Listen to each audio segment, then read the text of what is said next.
Tangis warga Israel pecah saat pemakaman pasukan pertahanan Israel atau IDF berlangsung nyaris setiap hari.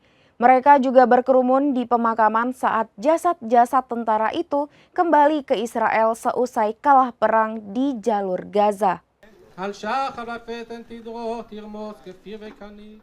Hal itu terlihat dalam sebuah postingan yang diunggah di media sosial X Software News pada Minggu 23 Juni 2024.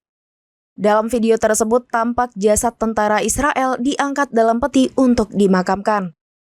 Peti IDF itu pun tampak diiringi oleh barikade sejumlah tentara berseragam.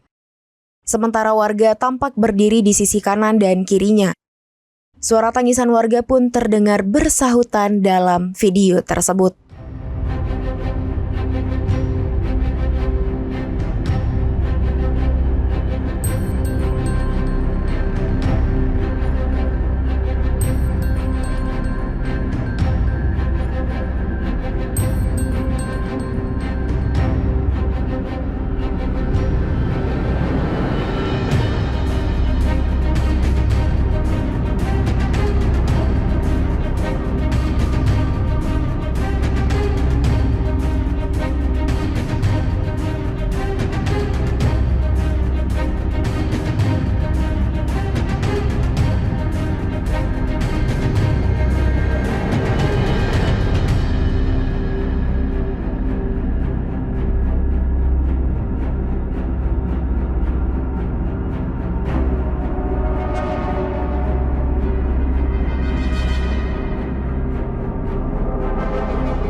Download Tribun X sekarang, menghadirkan lokal menjadi Indonesia.